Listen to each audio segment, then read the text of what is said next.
Hello, geometers, and welcome to the lesson on simplifying radicals, and particularly square roots. Okay?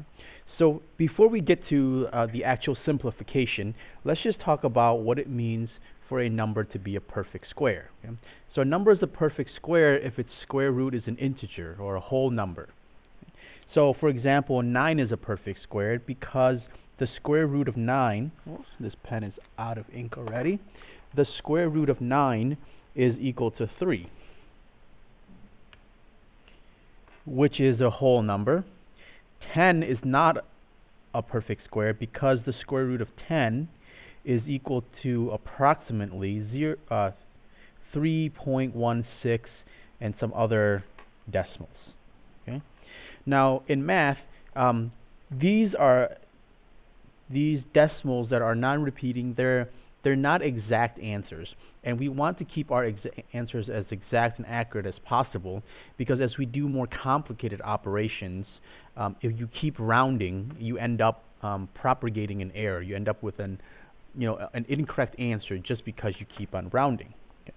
So we want to be able to express answers in simplest radical form as an exact solution rather than as a decimal approximation.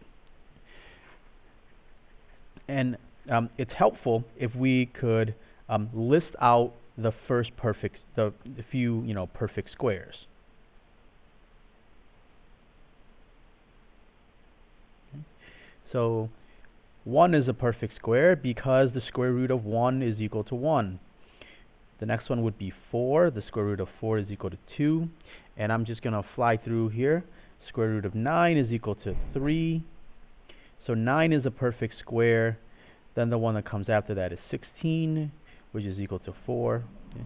So to find perfect squares, it's not hard to do. You just take the whole numbers and just start squaring them. Okay. So here you have it. I've written out the first 15 perfect squares, from 1 all the way up to 225. And we're going to keep this in mind, and we'll be able to use it as we do the rest of our problems here. So let's look at what simplest radical form means. A mathematical expression is in simplest radical form if all of the requirements are met. No perfect square factors in the radical sign, no fractions in the radical sign, and no radical signs in the denominator. Okay. So these two, we will deal with this later. For this lesson, we are going to focus on this category only, which is no perfect squares no perfect square factors inside of the radical sign. So let's look at the first one here. Convert the following to simplest radical form. Well, what you want to do first is look for factors of 8 that are perfect squares. So in this case, 4 and 2. So the square root of 8, we can express this as the square root of 4 times 2. And it's an algebraic property that any product inside of the square root can be separated into their own square roots. And then we just simply take the square root of 4, which is 2, square root of 2.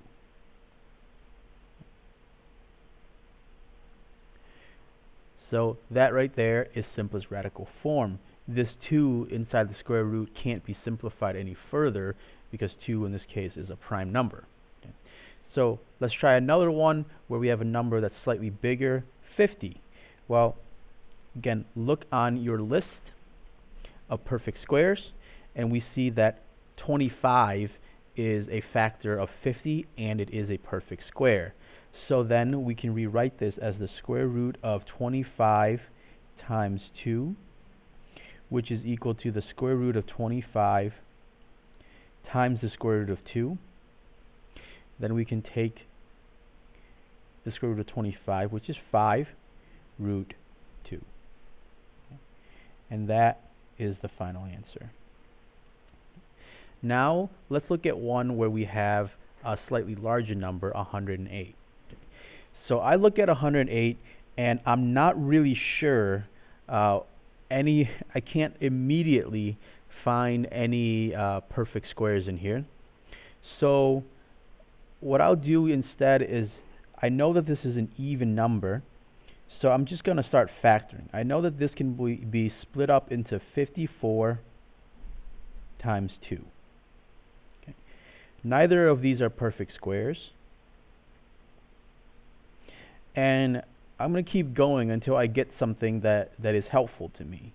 So 54 is an even number, so I know that that can be factored down further into 27 times 2, and you still have this 2 here.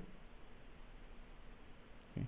So now, just by doing that, hopefully you can recognize that you have 27 times 4, and this 4 here is a perfect square. So we have square root of 4 times the square root of 27, which is equal to 2 root 27.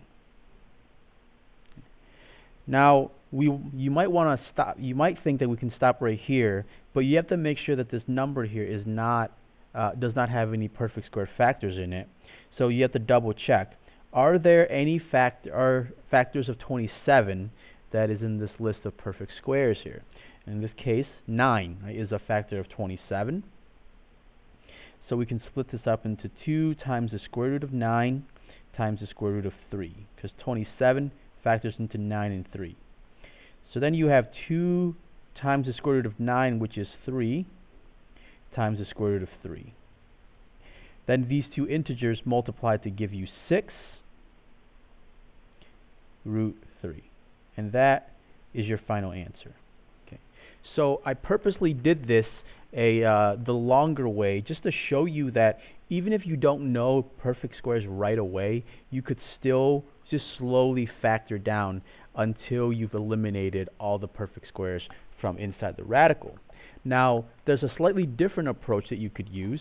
Now, let's just say that you were, very sharp with your arithmetic, and you can recognize that 108 is 36 times 3, which it is. So this separates into the square root of 36 times the square root of 3. Now the square root of 36 then, well, that's just equal to 6, and you have the square root of 3 left. So you can see there's a short way and a long way to do this. As you get better at this, you get more experience, you'll be able to solve this maybe some of the faster way. But even if you can't, using this idea of just slowly factoring and breaking this down, the key thing is that you have to make sure that you test and test for all of these radicals inside of the square root, so that they make sure that they can't be factored down any further. So there you have it, just a couple quick examples here of how to do reduce everything into simplest radical form. As always, keep working hard. If you struggle or get stuck, ask your teacher. Thank you again for watching, and have a wonderful day.